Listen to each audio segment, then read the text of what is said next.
Nous sommes jeudi le 28 octobre 2021. Bonsoir mesdames, bonsoir messieurs. Bienvenue à ce rendez-vous du journal en langue française. Au sommaire, une centaine de personnes par semaine se font volontairement vacciner au bureau élargi de vaccination. Tadé Ndikoumana, ministre de la Santé publique et en même temps vice-président du Comité national de riposte contre la COVID-19, l'a annoncé ce jeudi à la sortie d'une réunion de ce comité. Le recensement général de la population, de l'habitat, de l'agriculture et de l'élevage, édition 2022, sera financé plutôt à hauteur de 52 milliards de francs burundais. Les agences du système des Nations Unies au Burundi se dit prêt à appuyer. Voilà pour le sommaire. Tout de suite après les détails.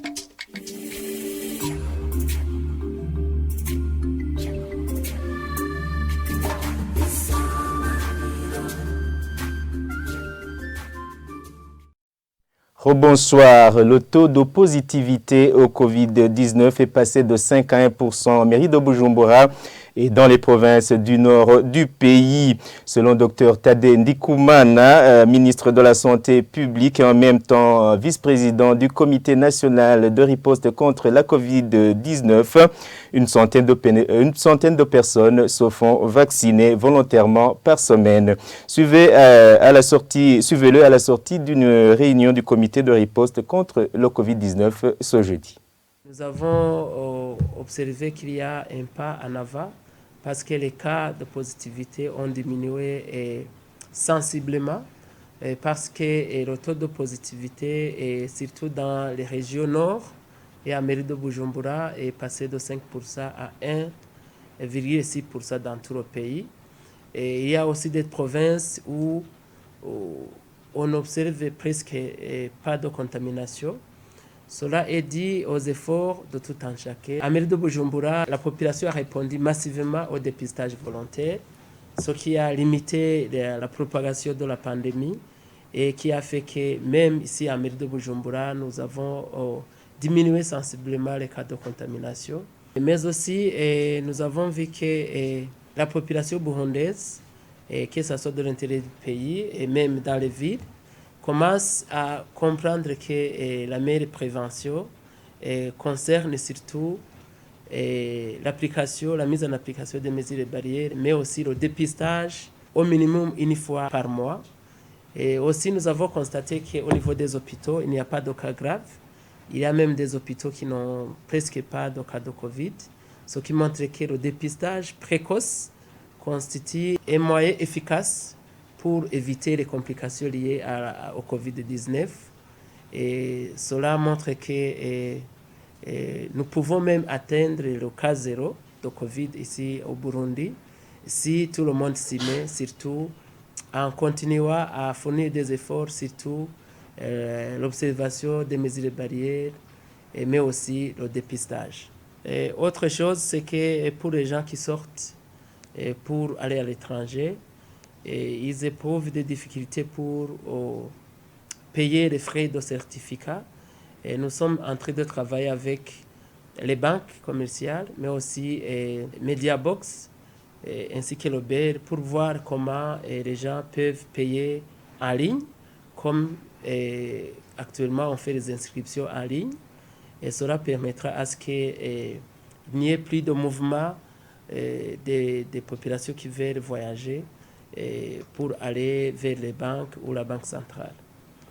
Autre chose, nous avons fait un état de lieu sur les vaccinations contre le Covid.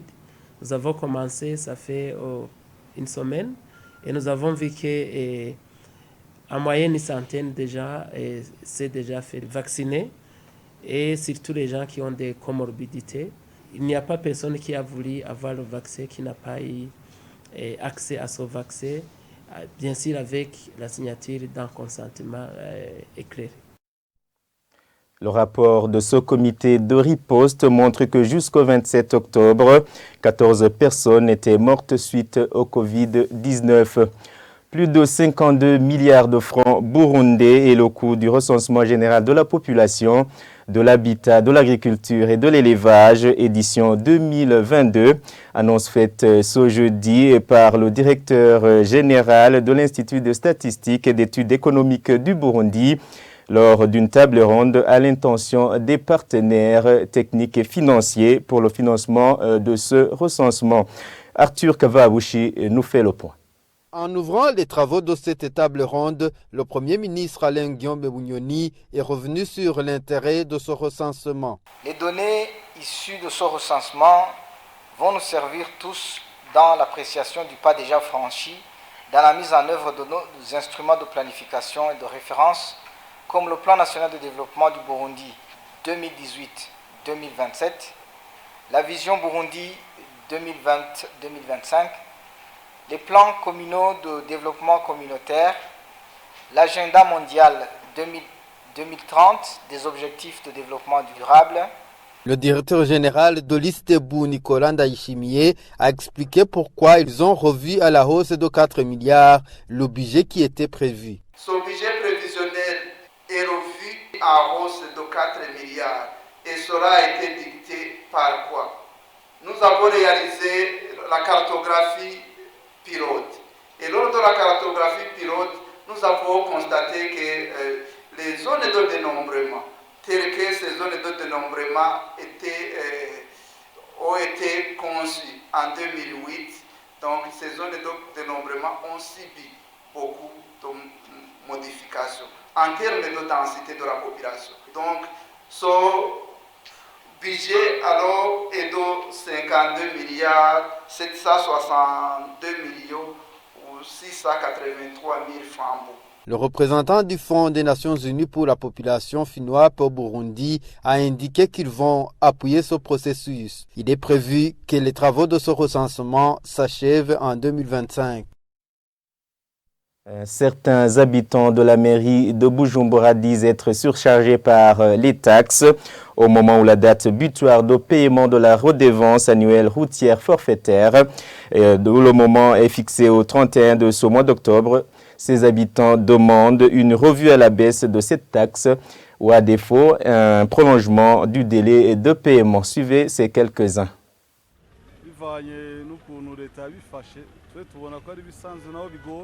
Comme cela vient de l'État, nous l'acceptons. Mais c'est très difficile. Il y a augmentation des taxes qui nous surchargent. Nous payons beaucoup d'argent. À la mairie, chaque mois, nous payons 15 000 francs. Les taxes municipales plus les nouveaux taxes, où nous payons 50 000 francs chaque année. C'est très difficile. Nous demandons à l'État de diminuer ces taxes car elles sont nombreuses. Il n'y a plus assez de clients et le carburant devient inexistant.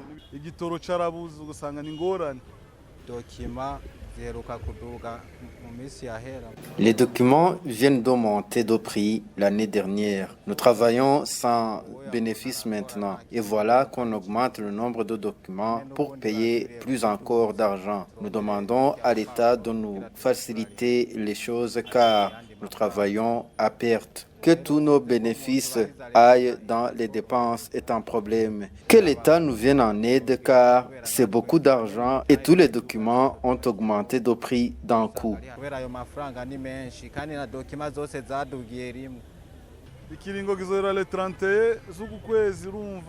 La date butoir est le 31 de ce mois. Quand nous allons payer à l'OBR, on y trouve beaucoup de files d'attente. Par exemple, aujourd'hui, moi, je m'y suis rendu jusqu'à ce que je me sente épuisé et j'ai abandonné. Nous demandons à l'État de nous octroyer un délai supplémentaire pour qu'on puisse payer, puisque c'est un ordre de l'État, mais l'idéal serait de diminuer nos charges.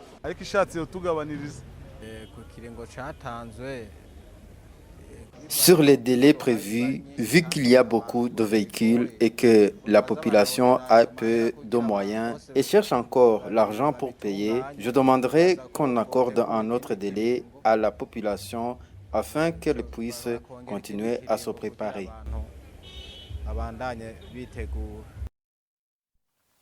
Et bien sûr, son compte Twitter, l'Office burundais des recettes, OBR, fait savoir que le bordereau de banque fait foi de paiement de la taxe jusqu'à nouvel ordre. L'OBR annonce par ailleurs que les redevables peuvent également payer cette taxe à la BCB, à la Bankobu, à la CRDB Bank, à la BGF, à l'Interbank et à la Poste, et ce dans le but de diminuer les files d'attente à l'OBR. Les universités qui ont participé à l'exposition des sciences, technologies et innovations organisée par la communauté de l'Afrique de l'Est demandent au gouvernement de réduire les taxes qui leur sont infligées. Les représentants de ces universités indiquent qu'ils sont confrontés au défi de manque de moyens, de matériel et de matériel financier. Yvette Nidjimbere. L'enseignant à l'école normale supérieure, Désiré Nyongabo, est l'un des innovateurs qui avait répondu à cette exposition. Il fait des recherches dans le secteur des micro-énergies produites à partir des énergies renouvelables. Avec ses camarades, ils essayent de répondre aux besoins de la population. Je suis souvent choqué de constater qu'il y a des villages au Burundi où quelqu'un fait 20 km pour aller charger son téléphone. Ça, c'est très choquant. C'est pour ça que je me suis intéressé à ce secteur des micro-énergies. Pierre Claver Lutomera, lui, il est enseignant à l'Université Lumière de Bujumbura. Il a innové un système d'utilisation des technologies d'enseignement à distance. Il indique que ce système va répondre aux questions qui minent le secteur de l'éducation, comme le manque des infrastructures et des enseignants. Le premier problème, c'est que nous avons une démographie croissante et qui, avec la jeunesse, ne peut pas avoir assez d'espace dans l'enseignement supérieur, dans les 4 murs de l'enseignement traditionnel. Et nous avons voulu alors trouver une solution alternative pour aller enseigner au-delà des 4 murs. Le deuxième problème, c'est que nous avons un problème du nombre d'enseignants qualifiés. On n'a pas assez d'enseignants qualifiés dans l'enseignement supérieur.